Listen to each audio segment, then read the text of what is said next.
The Wednesday week is sponsored by Bentoria.com. That's BENTORIA.com. There's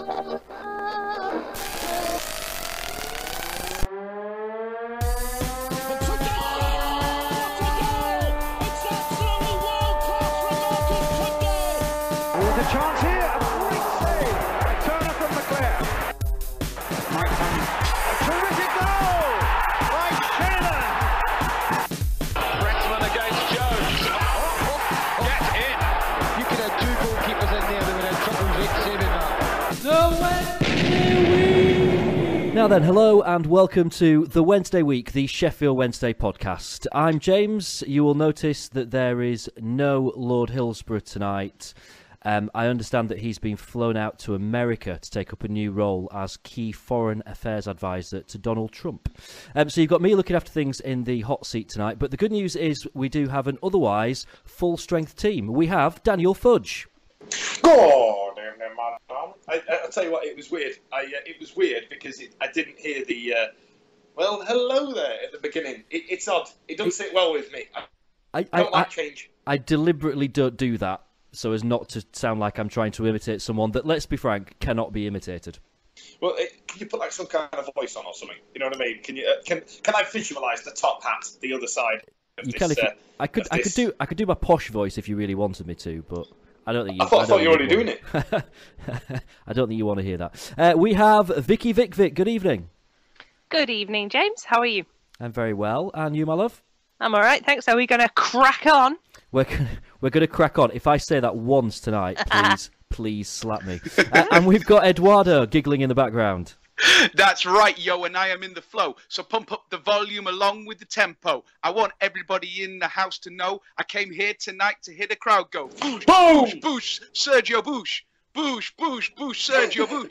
I've been waiting for that the entire season, and now he's out on loan and scoring goals in a country that don't even understand the Fresh Prince.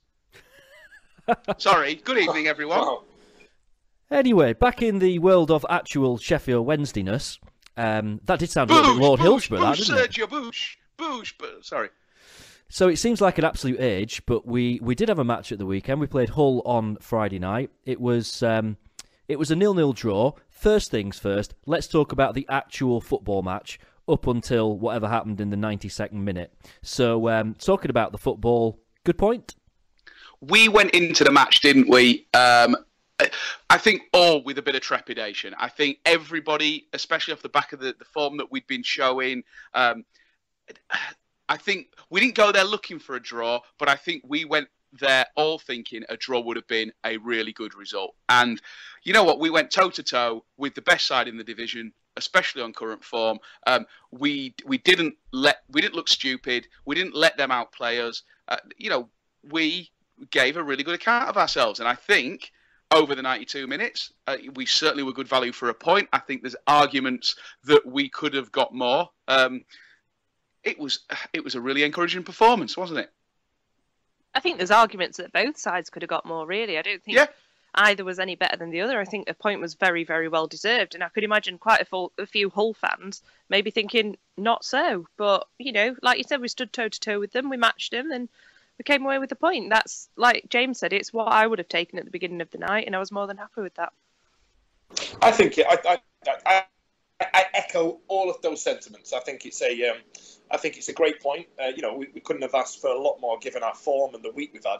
But you've got to. There's just one thing that niggles me. I brought it up on this show many, many times. Why do we keep doing pish against the top six? It's a concurrent theme right now. And if we want to kick on and if we want to start, pushing for this top, we're going to start beating the teams around us. And my concern is that have we not played them all now? Is that not them done? Yeah, we've played them all. As of yet, we've not beaten any of the sides in the top six. The best we've done is against Hull, where we've taken a point at home and a point away. But as it stands right now, potentially we could be playing any of those teams in the playoffs. We've not beaten any of them yet this season. We've got an opportunity to maybe do it next week, and we'll talk about that a little bit later on. But looking at the positives from it, there aren't many teams that are going to go there and keep a clean sheet this season, are there? No, especially with the side that we announced. I think that most Wednesday fans were maybe a little bit extra trepidatious, having seen that we were going with Palmer and Turner back in the side, with Joe Bennett back in the side, having not really covered himself in glory, starting with McGeady. It almost, I turned to my dad before the game and said, I wonder whether we're just giving this one up. But you know what? Every one of those players put in a shift, and especially, Palmer and Bennett, who have, I think it's so easy the way that we play to hammer our fullbacks for being out of position when attack turns into defence. And actually, we didn't. Palmer and Bennett weren't told to bomb forward as much as we've seen our fullbacks do in the past. So actually, we kept a really good shape, and that helped us shut down Hull. There isn't a single player, McGeady included, that I can point at and say you didn't put in a solid 7 out of 10 performance at least. And the clean sheet is representative of that. Was anyone else disappointed as well, though? Like when they announced the lineup, I was like, Bennett, Julian Bennett, and it wasn't. I was really sad. I had to go back through my head, and I was like, who have we signed called Bennett? It's got to be Julian Bennett. It's got to be. He's back. So it's funny you should say that, because we are going to discuss Julian Bennett for other reasons a little bit later on tonight. Awesome.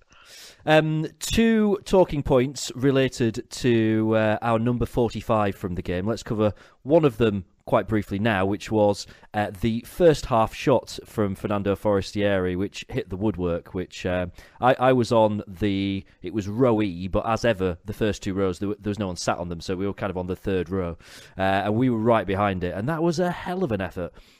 Yeah, I was a bit annoyed about that. I had a bet on for Forestieri and Hooper to hit the woodwork, and so, yeah. Hang on, you can have bets on players hitting the woodwork. You can when it's on Sky. I've only just discovered this, and it's cost me a fortune. You can bet live. You can one of these advanced betting things. You can have bets on players. You can have bets on players punching a horse. If you have GaryMedinebet.com. If it's on Sky, you can. Yeah, you can. I won money on. Do you remember when Craig Bellamy scored for Liverpool and did the golf club swing celebration? You could actually put a bet on that of whether he was going to score and do that celebration, because I think he got he was in the news for hitting somebody with a golf club at that period in time. But wow. But yeah, you can bet on all sorts of crap. It's amazing. But I think a big talking point as well is just how much in terms of possession, shots on target, corners. I mean, they battered us. I mean, let's we did say that Hull might be agreed to get a point just like we were. Because of the talking point that we've not addressed yet, but I think a 0-0 draw, a clean sheet against them is a big shout. I think it's a decent result. I think it was probably fair to say it was a game of 2 halves, because I think we had the better of the first half, and the second half did feel like wave after wave of Hull pressure, and it was a case of us holding steady. As Eddie said, I think the fullbacks put in decent shifts. I thought that Turner was really good at centre half, and for someone that had kind of dropped into the background for a bit, and I know he's had problems with injuries and whatnot, but I think he, for his first game back against what's probably the best forward line in the league, he did really well. Yeah, I think it's funny. I think we've forgotten, because of his injury, that immediately prior to Turner going down, him and Lees, we were fating them as possibly the best centre-back pairing in this division, and they looked like they'd never been away. It was, I honestly think that that is going to be our first choice centre-back pairing. And given the great performance that Sasso has put in the last few weeks, and obviously Louvens has always been, fairly solid. It's great to see that we've still got that extra level of quality coming back. So that bodes really well for our defence going forward, doesn't it? Yeah, one downside, which is sort of linked to that a little, is obviously Sammy picking up another niggle, and as we talk now on Wednesday, it's unclear whether or not he's going to make it for the game against Rotherham on Saturday. He's had a bad few weeks, hasn't he, with injury problems? Because I think there was a time when we were looking at him and Lees as being potentially the centre back pairing. I feel bad for Sammy. I think, obviously he had a major injury very early on in his career. And I think any other player that goes out for 2-3 weeks at a time, you kind of just gloss over it. But the fact that he has had such a bad record with injuries, and the fact that he's so good, really makes it stand out when he's injured, if you know what I mean. And you almost think, oh God, he's always injured, Hutchinson. But he's not. It really sticks out like a sore thumb when he is. It seems that he only gets injured when he's playing centre mid as well. So maybe we actually should just play him centre back and then, just let Turner pick where he's going to, he can play in nets, he can play up top, then that's fine. We've got quality. He's not Lee Bullen. He might yet be, who knows? Right, come on then. We've skirted around it a little bit now. Let's just move on. We've got to Nothing address. else happened. We've got to address. Death. Come on, it is. I know it's been a few days since, and a lot's been said about it. So, we don't want to go over ground that's been covered, but we do need to talk about it. We all know what happened. Fessy getting the second yellow. Now, I've obviously thought pretty much the same as everyone else about it this week, but for me, there are two issues here. Now, I think everyone accepts and agrees that it was a foul. The player himself said so on TV. The silence from the FA this week has been deafening, and I imagine there's probably lots of men in suits having lots of meetings this week, probably going, "Yeah, we probably should look at that." And I tell you what, I think that they will change that rule because it seems like a rule that has no logic. It's probably more of an oversight than an actual deliberate decision because most leagues in Europe you can appeal a second yellow. And it's fair that it should only be the second yellow, so we shouldn't be able to appeal the sending off at Fulham because he was on a yellow, he did something stupid, he deserved it. But right, my gripe is this: that our governing bodies for football in this country are so slow, and that's the real problem that's really annoyed me this week. Right, they don't do kind of making an exception. I reckon that this has been exceptional circumstances where if they wanted to, they could have done something about it. But they do it by the book, and they do it slowly. And it's reminding me this of the example of, and I'm going to take you back to the World Cup in 2014. I thought you were going to take us back to Maradona. I'm going to take you back to the summer of 1962. No, back to the summer of 2014, where all of us in unison gasped and said, "Why the hell haven't we thought of that before?" When we first saw a referee whip out some magic vanishing spray. Right? We just thought, what a brilliant idea. Why have we never done this before? Every league in Europe adopted that for the following season, except here in the Football League, we had to wait until Christmas because the Football League decided they couldn't introduce it in time for the start of the season, so we had to wait until the 1st of January for them to introduce that. And that just shows, they could just give a can of it to the referees in time for August, but we had to wait. And that for me is problem number one, that our FA and the Football League are just so slow to do anything. The second issue for me is something a little bit bigger, and it's a bit of a worry, and that is, people have talked about it this week, and that is referees making a decision based on a player's reputation, or like their opinion, or what they think of someone. So we all know that Fessy, fair or otherwise, has a reputation as someone that goes down quite easily. But I've got another example. Did anyone watch the Football League show on Saturday night? No, nobody watches the Football League show. I think only Clinton Morrison watches that when he's on it. I watched it. Turning up to watch that. Anyone that watched it will have seen the highlights of Fulham against Middlesbrough. And I'll keep this brief, but late in the game, there's a Fulham defender, I can't remember his name, he gets sent off for pulling down the Middlesbrough attacker, basically on the halfway line. So it's a counter-attack, and what basically happened is that the Fulham defender falls over, and as he falls over, he drags down the attacker with him. It's not malicious, it's not dangerous, it's not going to hurt him. It's possibly not even deliberate, because when I slip and fall down, I take down whoever's nearest to me. I'm going to try and stay on my feet. But anyway, he brought him down, and he got sent off. But you've got to bear in mind, it's on the halfway line. That Borough player has a long way to go before the ball ends up in the back of the net. All right, but he sends him off. He's classing it as a goal-scoring opportunity. Now, you may or may not think that's a little bit harsh until you consider the Middlesbrough attacker is Jordan Rhodes. Okay, he's the most lethal striker in the league.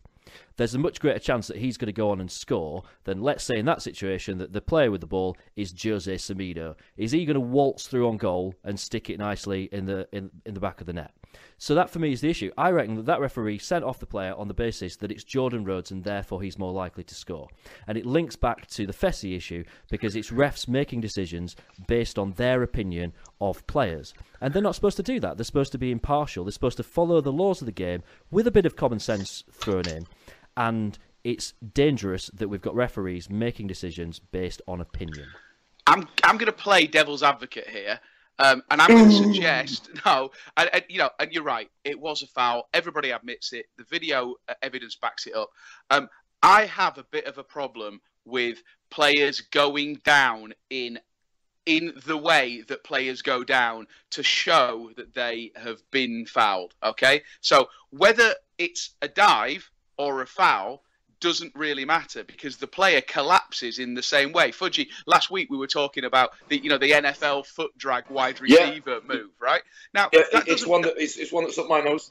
No, absolutely. But that happens whether a dive is in progress or the reaction to a foul is in progress. So actually, if Fernando Forestieri or any other player, and I think Fessi is probably more prone to it than others, hence perhaps his reputation, if he just kind of awkwardly stumbled along a bit and then took one more step and then, kind of decked face first awkwardly instead of doing some sort of beautiful theatrical, that kind of thing, I think it's actually more likely to get the foul from the referee because the ref isn't preparing to say, well, that didn't look very realistic because footballers aren't that good at acting. So, that's my little bit of devil's advocate. It was a wrong decision, but I can kind of understand where the quote-unquote reputation comes from for Forestieri and others. He's not alone in this. But actually, the wider point for me is that if that incident had never happened, maybe we'd have got 3 points and we'd all have been a bit happier out of that result. But we would have been denied the beautiful interview that Carlos gave on Sky after the match, where he stood there with the entire Sky presenting team and he basically made love to them for 5 minutes. I've never seen a man get doughy-eyed over Scott Minto and talking about their time together at Braga and how Scott Minto used to put little moves on in training and how Scott Minto is going to go away from the tackle. He's not going to fall over and get broken. No, he's going to move away from the tackle. It's beautiful. That was another example of why we love Carlos Carvalhal, because even though his command of English is still fairly sketchy, he charmed everybody in that stadium with his interview. And so, I'm happy to take 1 point because we got more Carlos. I think Carlos this year, I mean, he came into Sheffield Wednesday as a basic unknown. You know what I mean? It was an unknown quantity. We a lot of us, I was one myself, where we disregarded him as a journeyman. These merry-go-round of managers, and Carlos has kind of brought himself into the mix and got himself a decent reputation. It's going to be hard for me because we've all endeared ourselves so much to him. For him to be, the managerial version of Chef Kikuchi going forward, we'll see him, screaming into the referee for a different team because, no, managers get 1 or 2 years nowadays, and it'll be hard for me to swallow. But to come back round to full circle to James's point, one about the FA, we're all aware that the FA are just a lot of silly old men sat around a big chestnut table going, what? Really? That's what they are. They're never going to be any different. There's no different to Greg Dyke now as to what they were back in the days of, what was that clown called? Kelly, the spokesperson. Was it Martin Kelly? I can't remember his name. The one with the squeaky voice. I remember the guy, yeah. Was it Graham Kelly, something like that? Graham Kelly, that's the one. But should we just accept it? No, we shouldn't accept it. I mean, our football governing body is, pish. There's no other way to describe it. However, what they did do is make the Premier League just the Premier League, an internationally renowned brand. So you kind of got to think, well, are they doing it on purpose? Are they approaching this headmaster thing just to set themselves apart a little bit? But to go back to the point, for the spray, the magic spray, we've all tried to buy things in bulk and tried to save a few quid and ordered it from China. It can take 2 months to turn up. So, I don't blame the FA. I blame Alibaba.com. Waiting for the shipment to come from eBay. That's the problem, isn't it? I think Eddie's point is very valid, though. Delivery. I think the point about, the way that he went down, don't get me wrong, I don't think he should have stepped over it when you look back because he would have broken his leg. But I think a jump and a falling, fine. But I think the 3 rolls really, it didn't do him any favours. It's like the dramatic sort of effect didn't do him any favours. And, at the end of the day, he is known for doing that. And if he's done it again in front of you as a referee, you're going to think, bloody hell. Yeah, but Fernando again. It's one thing not giving it as a free kick, but it's another to actually book the player for diving. He did roll three times. You've got to be absolutely certain that player has dived. You've got to be certain that there was no contact, that referee can't have been certain because there was contact. The defender himself, 10 minutes after the match, went on TV and said, yes, there was contact, yes, I brought him down. So that referee can't have been certain that something happened that didn't happen. So he just can't do it. It's fair enough what you're saying about how if he doesn't think it's a foul, then don't give it as a foul. But you've got to be absolutely certain that person is play acting in order to dish out a booking that is their second booking that means they're going to miss 2 matches, including, by the way, the Brighton match, which is where the referee is from. I would just make that point. Saying nothing. That's debatable. I mean, come on. No, just say it is fact that the referee is from Brighton. The referee has been dropped now, though, hasn't he? He's been moved down to League 2, I believe. He has, and that's where he should be. To quote a line from Steve Evans, he should be managing the under-5s on the park on Sunday. I thought you meant he was going to say he should be chopped off. he should be chopped off. He should be chopped off while I go and have a wee. That's how it should work. Got to mention, by the way, how I thought it was really dignified and really refreshing the way that both the Hull player, was it Dawson, and Steve Bruce himself, who's now done 2 interviews on TV, saying how they both said it was a mistake, that it was a foul. You don't often get that. That's quite classy, isn't it? It is a little bit, but it's all well and good knowing that you've you know. The results don't dust it. You're still in a commanding position. It's very easy to be humble when you're top of the pile. You know what I mean? I don't think they'd have been that gracious had they been in, let's say, for example, Birmingham's position. Do you know what I mean? But yeah, I appreciate it. Cheers, but I'd rather have Fessy for the Brighton game. You know what I mean? One other point about Hull before we move on. What a shithole.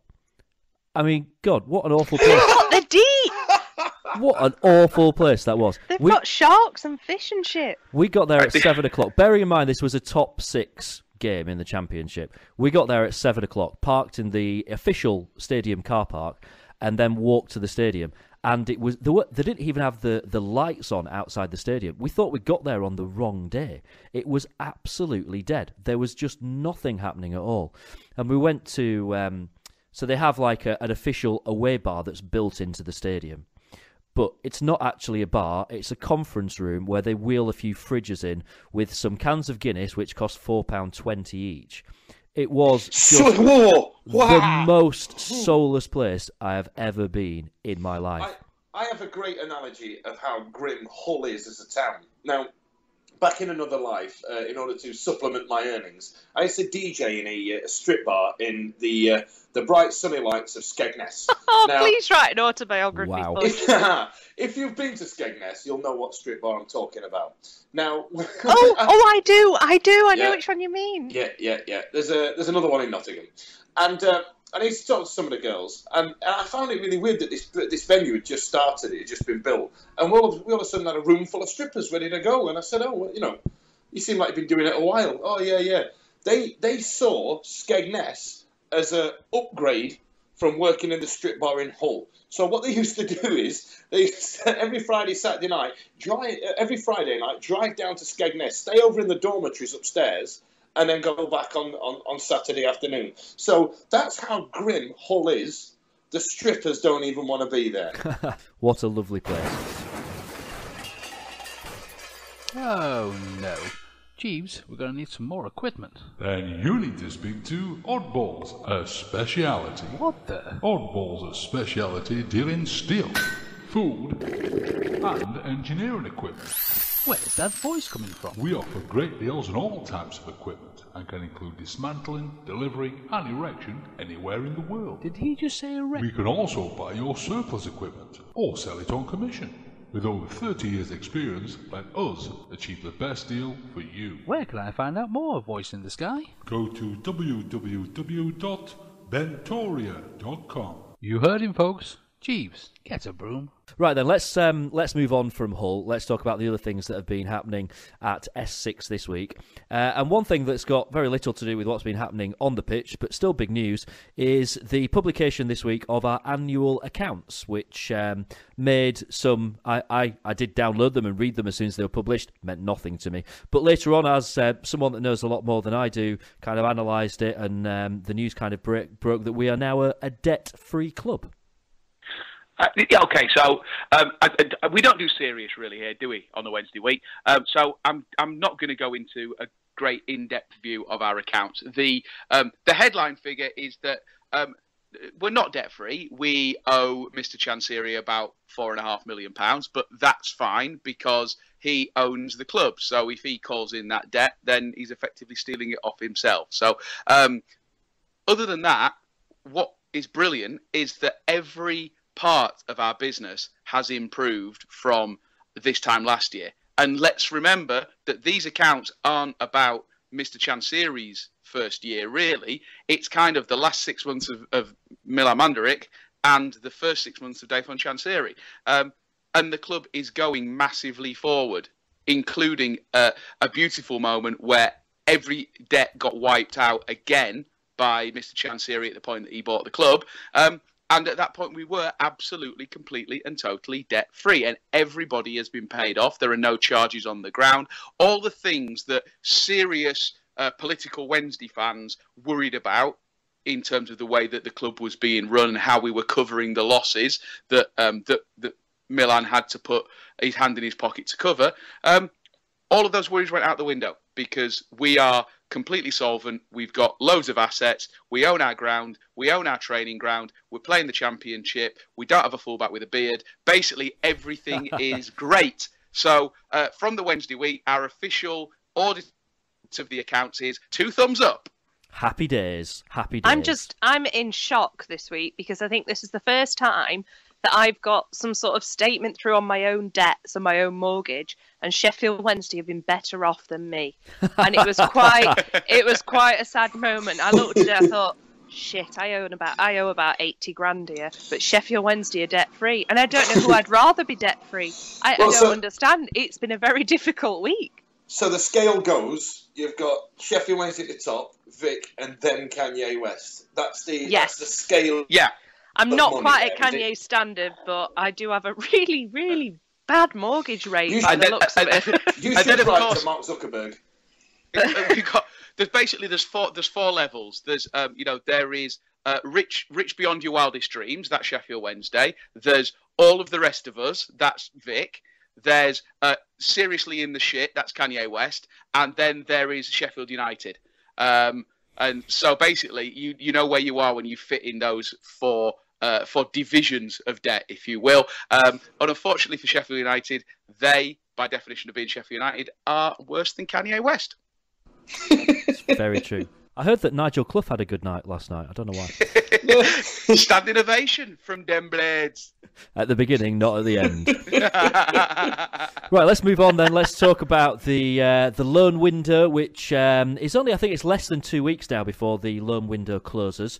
We had a little bit of movement in the last week, and we did talk about this a little bit a week ago because there was a rumour going round about it. But the deal was done. Jeremy Halan is now at Wolves until the end of the season. I actually watched his debut for them on Saturday and thought he did all right, actually. He played okay. What are we saying? Do we think that he has a future with Sheffield Wednesday? He played brilliant for them on Saturday. I watched it and he really, really shone. But I think it helps at the level he's at. He's not top 6 quality, but he did well for them. So I'm happy to see him go to a good club. I'd rather that than we just sack him off at the end of the season and he disappears. But I don't see him coming back, and it is a shame. He's been with us a few years now, but he did well for them, and good luck to him. On the subject of the loan window then, over the last few weeks we've not really had anyone incoming. We've been linked with a couple of players. The midfielder at Watford, whose name I can't remember, was one of them. But as it stands at the moment, we've certainly not brought anyone in on an emergency loan. We are now at that point whereby if we did sign someone, then we'd be able to keep them right until the end of the season, including the playoff semis and the playoff final, should it happen. The question really is, do we need anyone? Is there any parts of the pitch where you think we particularly need to be looking to strengthen at the moment? I think we're all right, aren't we? I don't know about being all right. I still think we're... There's something just missing, and I think it's. I mean, you've got Barry Bannon in the middle of the park and his big long range, Hollywood balls and his epic work rate. But I just think, are we missing an absolute wondrous midfielder? Because, and when I say midfielder, I don't just mean centre mid. I mean maybe on the wing, or there's just something not quite right. I think up front we've got an embarrassment of riches, to coin a phrase. But I think there's just something missing. There's just an extra bit of creativity missing, and or depth, as it were. Because Carlos has got his rotation, and which it's great. It's great that we've got this depth, but I think we're missing quality and depth. To make myself sound like, I'm hovering over tired old phrases. Did you just describe Barry Bannon and his Hollywood balls? Oh, the wondrous! The wondrous! I thought you were going to break into some 15-year-old radio ad where you go, Hollywood balls. No, but by Hollywood balls, I just need to reiterate that I didn't mean anything of any part of it is anatomy. I meant it's not testes related. Okay, it's not. We'll move on. I thought it was the male version of a Brazilian. I thought it was, if you've got Hollywood balls, then they're really tanned. They are. No, I don't want to go into it too deeply. Actually, strawberry blonde though. Strawberry blonde, yeah, absolutely. No, it's going to be interesting though, isn't it? Of the next two games without Forestieri, then it almost pushes us into the situation where we are going to be playing Hooper and Nuiu as our front two, and then. 4 of the 5 midfielders, kind of across, and it's going to be interesting to see whether, we can continue to create chances and be threatening. Probably moving Bannon back out onto the left-hand side, maybe. McGeady did a decent job. I don't know whether he's done enough to say, for Carlos to think. I have to play him there. I think he would sooner, all things considered, be having a kind of Hutchley axis in the middle, Bannon out on the left and Wallace on the right. But we'll see. There's 2 games now where we don't have Forestieri, so we're going to have to do things slightly differently from either expecting Forestieri to create from wide or playing Forestieri off a central striker. Next thing for us to talk about then this week is a story that appeared in some of the national newspapers this week about a guy that we've talked about a fair bit on this podcast, which is George Hurst, David Hurst's son, and how apparently there are some top flight clubs who are, shall we say, keeping tabs on him. So Chelsea, West Ham, Newcastle apparently all watching his progress and may well be interested in perhaps making a move for him if he continues making the progress that he has. I don't think we particularly need to dignify the rumours with a response as such, but how nice is it for us to have youth players that have been linked to that level? It's like going back to the days of Sean McAllister, isn't it? It is. But the other day, Carlos was on Radio Sheffield around the same time as me. His interview was played when I was on Radio Sheffield. Yeah, I know. Just throwing that one out there. But he said it is for the chairman now. It's nothing to do with me. Apparently, he has given his advice, and now it's up to the chairman, which I think's fair. We don't need the money, keep him.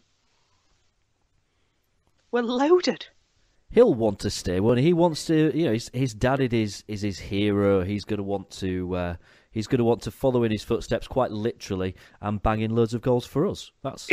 Surely. The worry that I have is that, let's forget for a second that he is George Hurst, son of David Eric Hurst. Let's forget for a second that he's grown up, with the blood of Sheffield Wednesday coursing through his veins.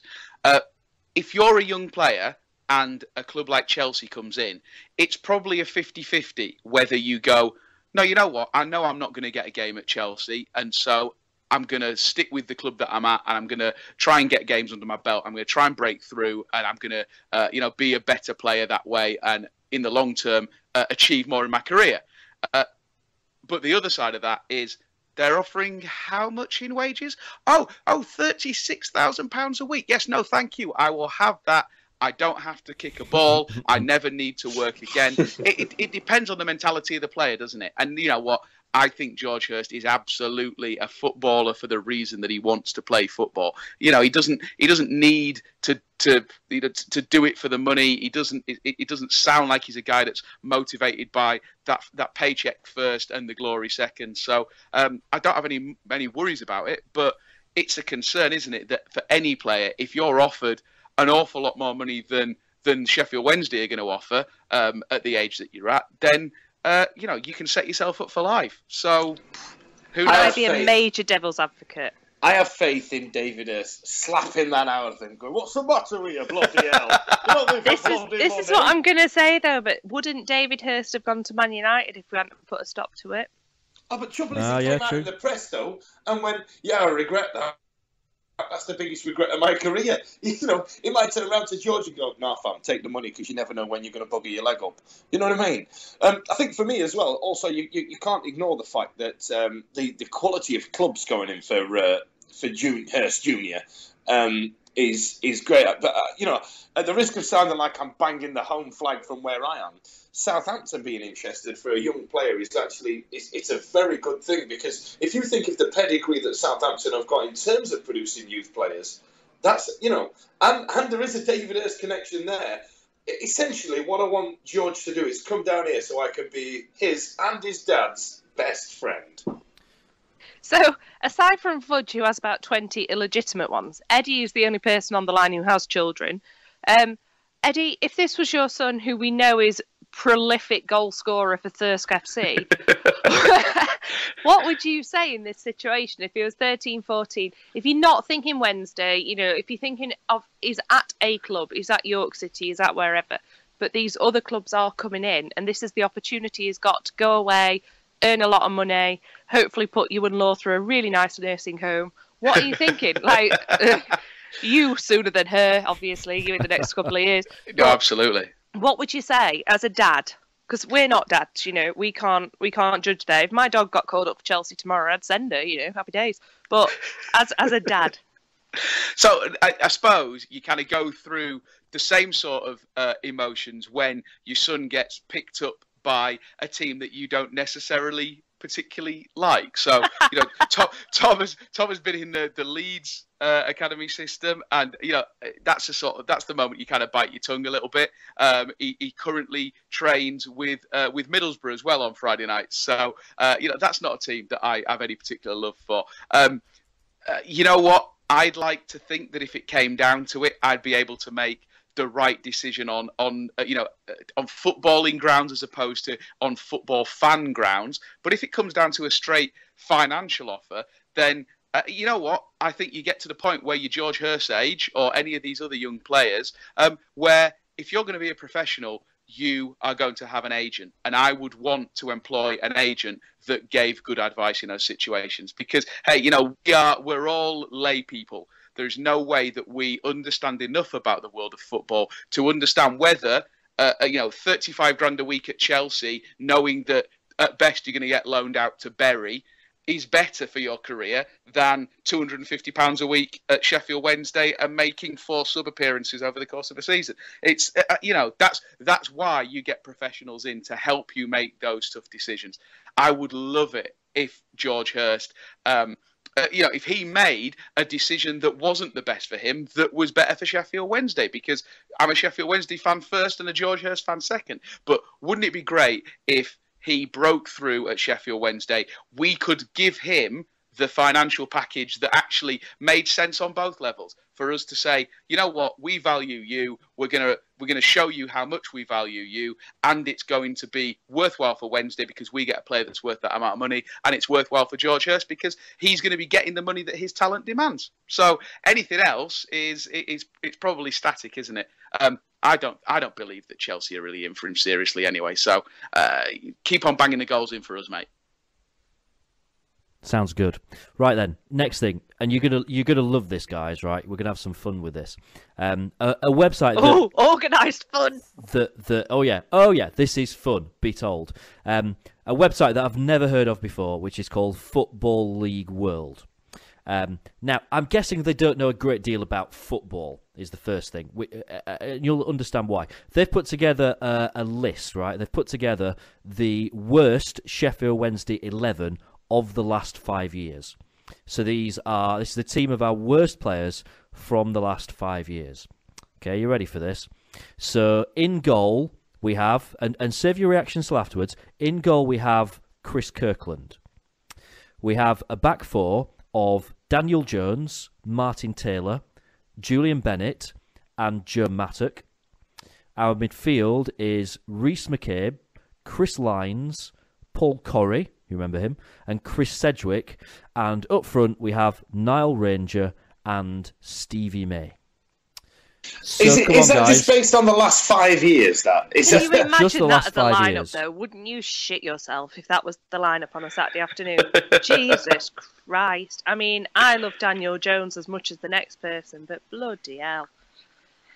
I honestly think that what they've done is picked like half of the worst team and then gone, no, let's fill it full of players who are all right, actually. Yeah, because Kirkland was a good goalkeeper, and we've actually not had any particularly bad goalkeepers over the last 5 years. No, but surely say Nicky Weaver is more suited to that than Chris Kirkland, who was actually a damn fine goalkeeper. Or even, and it's not fair on either of them because they were reserves by definition. But what about Richard O'Donnell and Aaron Jameson as well? Yeah. I've got Kirkland's the only one I really disagree with. Yeah. I have got 3 names to throw at you that I'm amazed are not in this team. All right, 3 players that I think are probably worse than any of the ones that we've named in that 11. First of all, we have James O'Connor. Now, if James O'Connor is not one of our worst players living of it the up last in Florida, 5 years, I didn't mind James O'Connor, the Ginger Ninja. But he was that attempted overhead kick that he did. I can't remember who it was against. I mean, that just summed him up, didn't it? It was terrible. 2 more players then, and one I'm pretty certain has played for us in the last 5 years. And granted, Niall Ranger was a bit of an idiot. Stevie May wasn't very prolific, but surely both of those are twice the player that Paul Heffernan ever was. Yeah. Oh, absolutely. I forgot we signed him. Heffernan definitely was in the last 5 years. That is true. And Jay Bothroyd, surely he's got to be in our worst 11 of the last 5 years. He was crap. 100%. Right, so I've got a couple that I think should have been in there as well that haven't been listed so far. Number one might be a little bit of a controversial one because he was our captain, but Darren Pearce was unbelievable for about half a dozen games. I think he was more than 5 years. He was there when I was there. So He's just edged out. Fair enough. Fair enough. Yeah. He's just cinched it there. Okay, fine. So in that case, I may be dating myself again here, but did we also have Tom Sawes on loan at that point as well? Yeah, Tom Sawes. He's been in the last John Bostock as well. But yeah, John Bostock. John Bostock was bad. Sorry, by the way, Eddie, you can have Darren Pearce because he left us in 2011, so that would be within the last 5 years. He went to January. So latter day Darren Pearce absolutely was terrible.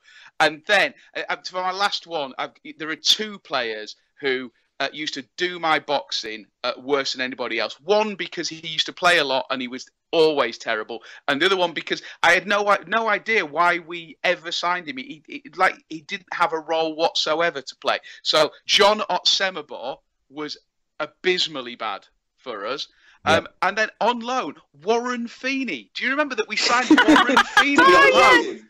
I don't even know whether he played for us. I think he made a couple of sub appearances. Oh my days! What an absolute shocker!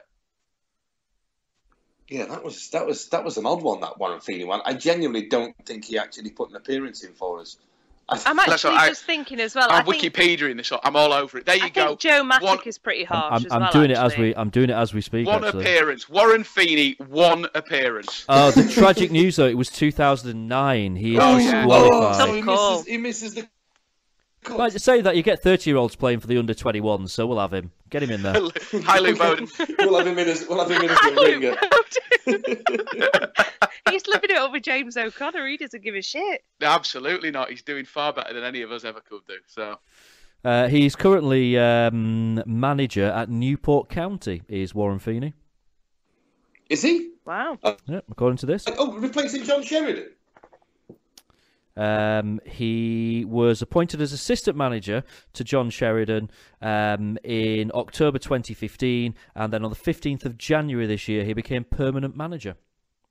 Jesus, because John Sheridan, a bit of knowledge from Shez at Newport County. One of my old staff members used to be still is a Newport County fan, and when Sheridan left, bear in mind Terry Butcher was there, and he was terrible. And Shez has come in and absolutely changed the fortunes round, and he was only there 3 months, and then went sod this, and then by the looks of it, Feeney's gone and taken the reins. Bloody Feeney's popped in again.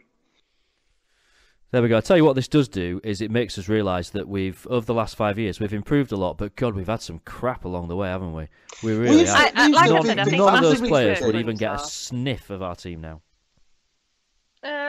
Mattock and Kirkland, I think, is very, very harsh, but the other 9 are definitely some of the worst players we've had. I thought Chris Lyons was all right. I thought that was a bit harsh. He was never a championship player, but we did all right in League One for us. He wasn't great, was he? Let's be honest. Anyway, let's put that to bed. Fudge, you want to talk about the one, the only, Sergio Bush. Sergio Bush, big, dirty, stinking Bush. He got himself his first goal, didn't he? On his debut for, let me get this right, Salernitana. Is that right? Is that the team he's gone to? That sounds about right. I've not seen it. Apparently it was a good goal, wasn't it? A pass. I was going to Google it, but then I realised I had better things to do. Fair enough. I like Sergio Bush. When we saw him in traffic lights once, I got a selfie with him, and he was so happy. Such a happy little man. But you are biased in this situation, aren't you? Yeah. If he does come back tomorrow, Carlos, and scores 30 goals by the end of this season, I'm £150 up. So I want him back. Yeah, I don't think that this particular bet is going to help your current debt situation, Vic. If I'm honest, it's probably not. That one it might will pay not off happen. the mortgage for a bit. I have 2 things that I've spotted this week. One was my favourite internet moment of the week, possibly one of my favourite internet moments of all time, which was, I'm going to take you back to last Thursday, Tottenham versus Fiorentina in the Europa League. And there, on TV, in all its glory, a random Sheffield Wednesday flag in the middle of the away end. Did anyone see it? No. I had to double take. I thought I'd imagined it, and then loads of people have posted it on Twitter afterwards. It was there. There was a Fiorentina fan with a Wednesday flag. So was it a real Wednesday flag, or did it just have like the letters SWFC? No, it was that a could proper. Be like an Italian, union of crab collectors in Italy or something. It was genuine Al's Megastore circa 2012. Amazing scenes. The other thing that I saw this week, and this is ridiculous, but it made me smile. So this year obviously is a leap year, so Monday was the 29th of February. And one of the newspapers, why they did this I don't know, but one of the newspapers did a league table of if football was only ever played on the 29th of February. So first thing, there'd only ever have been 4 rounds of top flight games, because there's only ever been 4 rounds of top flight games on the 29th of February. But wow. Sheffield Wednesday would be top of the Premier League if that was the case. That's amazing. It's amazing. Awesome. So in some kind of parallel 29th of February universe, we are top of the league. I want to go there. How rubbish would the Wednesday week be, though? We could only record once every 4 years. I think it'd actually be a lot better. Imagine the bollocks we talk. The show would be about 17 hours. It'd just be building up and. But then we'd have a technology problem. It wouldn't record, so we'd have to wait another 4 years. Vic, my darling, you have a bit for us. I have a little bit. Just bear with me 1 second because I need to open my photographs. Okay, so tonight. Have you seen some of your photographs? Some of them quite suggestive. Oh, no, I just screenshotted. No more suggestive than your attitude photo shoots. Yeah, that is true. So, guys, while we've been recording tonight, we have had an email from Sheffield Wednesday FC. Ooh. And it is telling you what is on sale in the club shop this week. So, if you would like to buy some Stadium Junior slippers, they've gone down from £10 to just £8 this week. Okay. There's also a football money box, gone down from 10 to 8. There's also a WAWAW fan gnome. That is a fan gnome that has gone down to £12 this week. Oh God, I own that gnome. I paid 15 for it. Yeah, you did. Yeah. All over your face. It's gone down to 12, right? Okay, and the last couple of bits there is a WAWAW square cushion that has gone down from £15 to £12. And also, if you're feeling really, really, really tight and shit in a suit, there are some barcode cufflinks on offer, down from £5 to just £4 this week only. There is also, as you scroll to the bottom of the email, and I want to make sure that everybody who's listening to this logs on now, you can check out the mugs range. That is the mugs range. There are 4 options available on the email address. When you say the mug range, is the mug with Milan Mandaric and David Jones's face there, is that reduced to pence? The Sheffield Wednesday dream team. There's a rather large mug.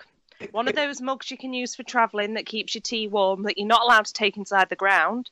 A plain Wednesday mug and some sort of cartoon man with a clacker thing that they used to use for Hitler.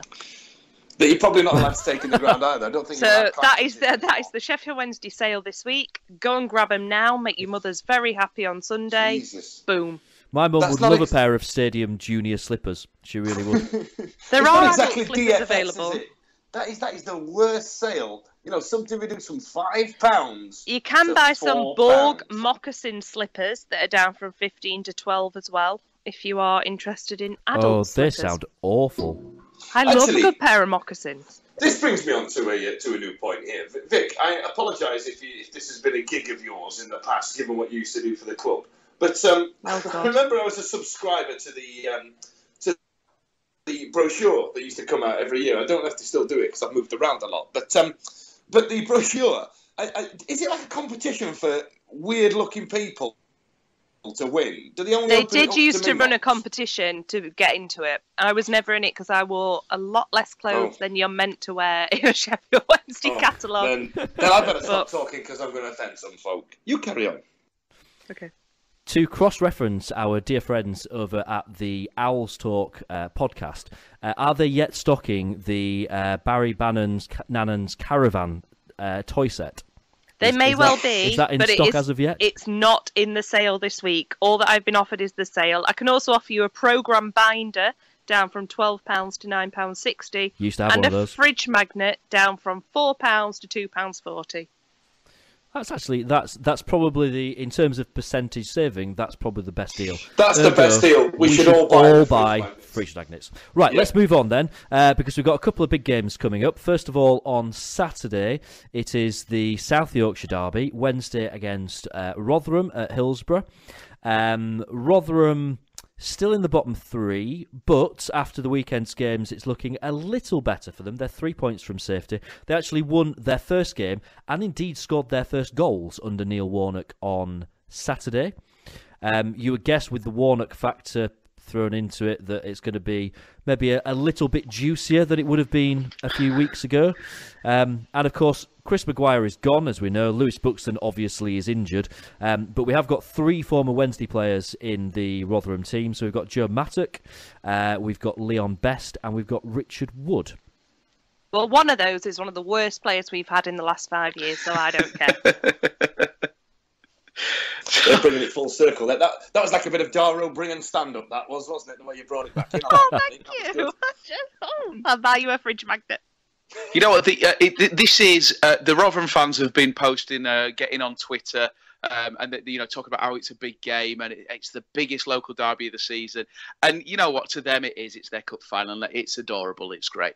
For us, it's a game that we really need to win. I think there's a bit of added extra. I noticed that we've sold quite a lot of tickets, so let's not pretend that it's not an important game to us, an important local derby. But actually, the fact that Neil Warnock spent more than half of his post-match interview on Saturday talking about how exciting it's going to be to go to Hillsborough and play against his old friends at Sheffield Wednesday, it shows how much it means to them. So as usual, Colin, when you come, you'll get a warm welcome. I know you've got this image now of being the sort of comedy uncle of football that everyone really likes. Uncle Knobhead. Yeah, you're kind of harmless in that, but actually, you're still a horrible and we hate you. You're going to get absolute pelters, mate.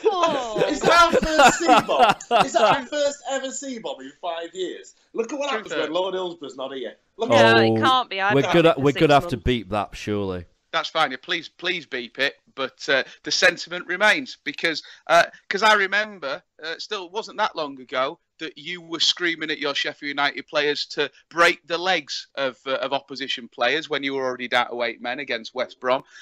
You're still the same Colin that complained and pissed and moaned about everything going against you and your beloved Sheffield United when you're in the Premier League and failed.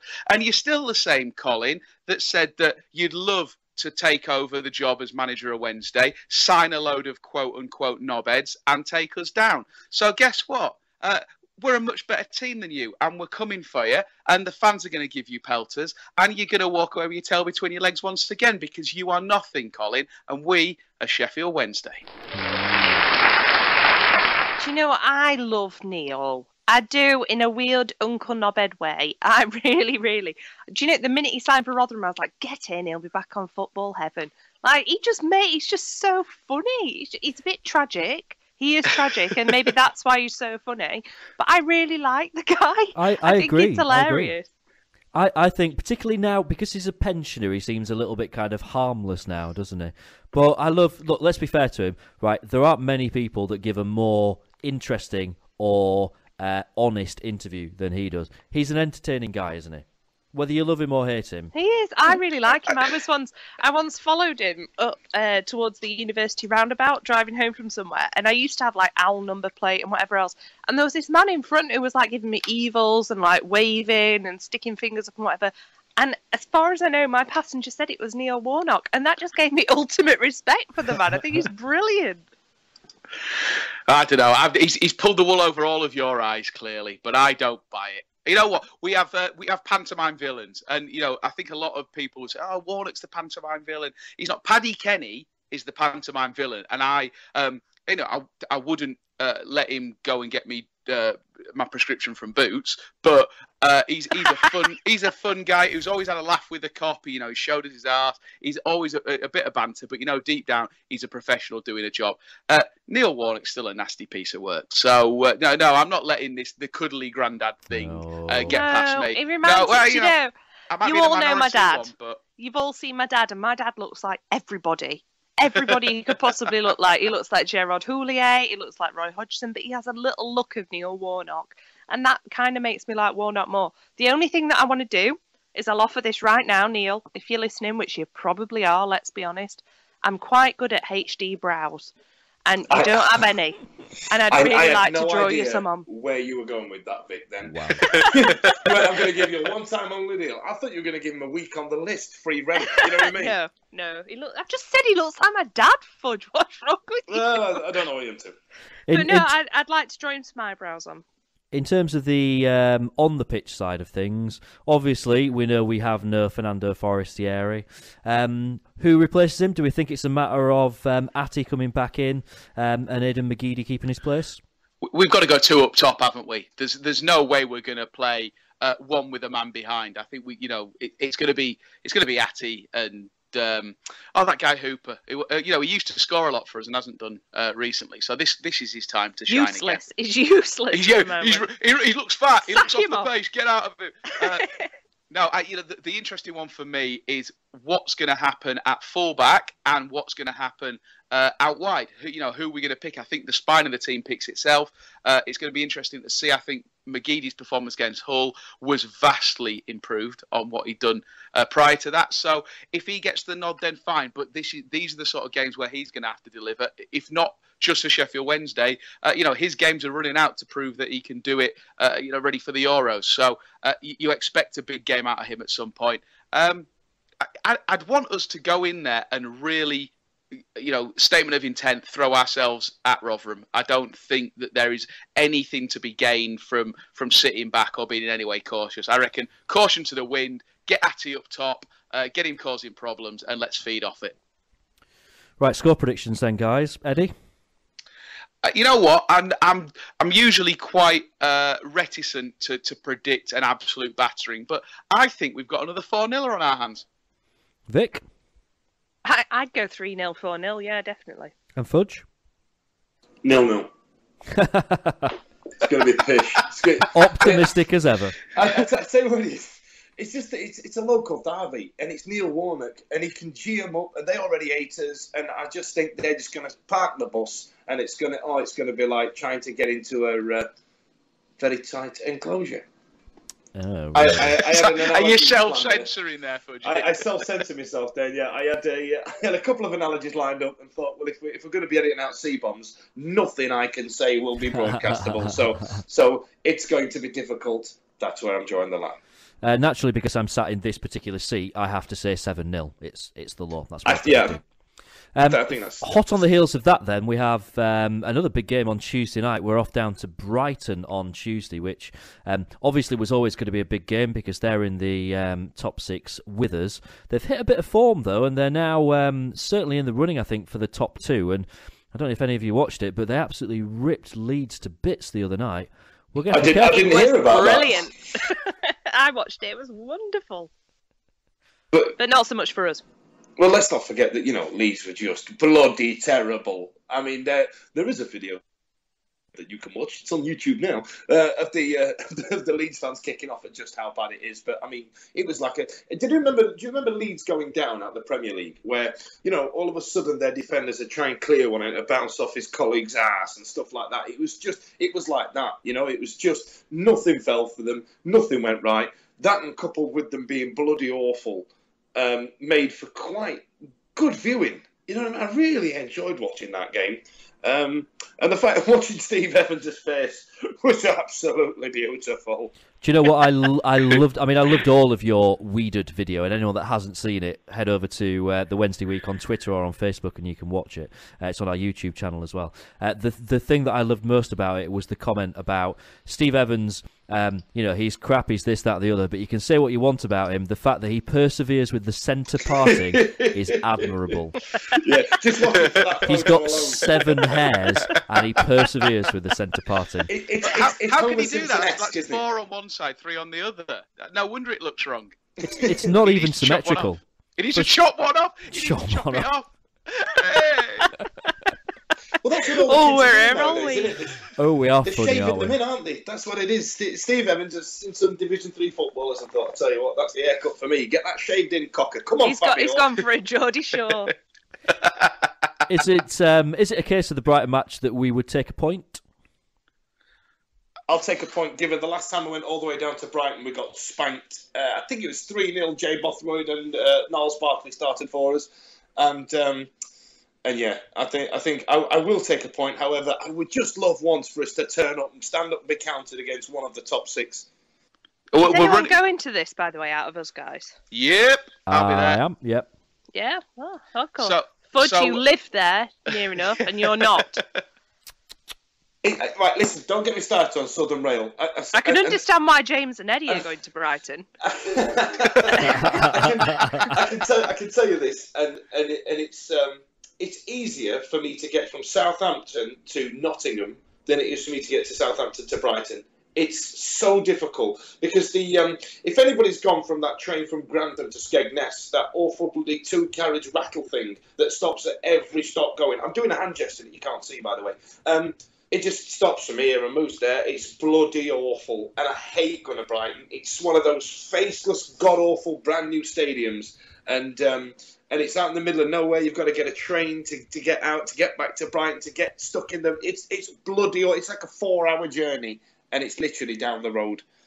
Sorry, Brighton, but it's shit.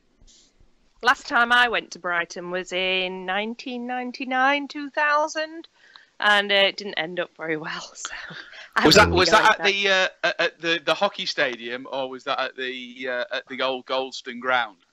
It was at the old ground, I believe. Proper football ground. 16 years ago. It's the year that we went down with a draw. Yes. Oh, which God, was I remember that. painful. Horrible. It was very, very, very painful. Me and my mate skived off school for the afternoon. My mum still hates my mate's dad who drove us down there without her knowing. And it was awful. Right, guys, predictions then for Tuesday against Brighton. Vic? I'd love 0-0. I can't see it happening. Fudge? 0-0. Eddie? Full house? We're running out of chances, aren't we? We've got Brighton and Derby out of the top 6. We've got to prove ourselves at some point. You know what? I've got a real sneaking feeling about this one. We've either lost badly or won heroically down there. I'm really hoping that my ludicrous trip to the South Coast against my better judgment is not going to be depressing. I'm going to go for a sneaky 1-0 win. We'll take that. I'll echo that. I'll go 1-0 as well. Why not? Right, that just about brings us to a conclusion for tonight. Daniel, if people want to get hold of you, how would they do that? Get hold of me, physically. I do dangle quite low, so just walk behind me for a little bit. That's fine. Or you can come and see my ramblings on the Twitterings at Dan Fudge.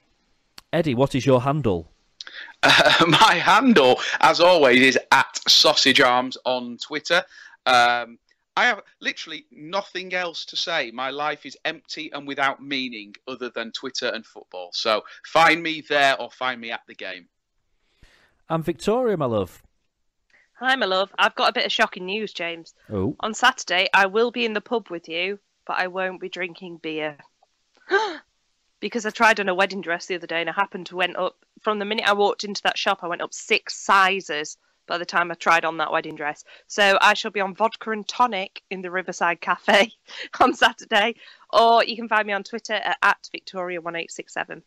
I have even worse news, Vic, because you I hate to say this, bastard, I forgot that. I won't even be there on Saturday because it's my sister's wedding at 11 o'clock in the morning, and she's then having her reception at 12:30. Now, I haven't given up all hope of making the second half, but I don't think she'll be particularly impressed, seeing as I've actually got to drive her home afterwards. So it may happen, it may not. We will see. But I will be at Brighton, and I have to say, big up to my mate Mark, who is driving us down and then driving us back straight after the match. Robert Redford. God bless him, yes. If you do want to get hold of me, you can get me on Twitter at James Marriott. You can follow the podcast at TWWcast. You can find us on Facebook or on YouTube. Leave us 5-star reviews on iTunes or on whatever it is that you listen to us on. And you can email us if you wish, twwpodcast@gmail.com. That wraps us up for tonight. Lord Hillsborough will hopefully be back next week if he's paid his bills and got his internet working. We'll see you next week.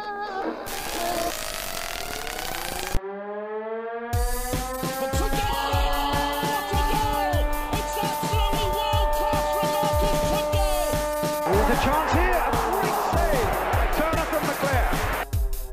Might come. A terrific goal by Sheridan. Brexman against Jones. Get in. You could have 2 goalkeepers in there that would have trouble saving that. To cross-reference, or to cross-reference, if I can say it properly. I'll cross-reference. Oh.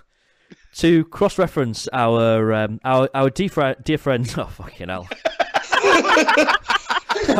I've only had one beer. Lord. Jesus Christ. Right, okay. I can't do it. Hang on. That's the seedy laugh again. I think I'm just going to abandon this and move on. Central striker. Are you all asleep?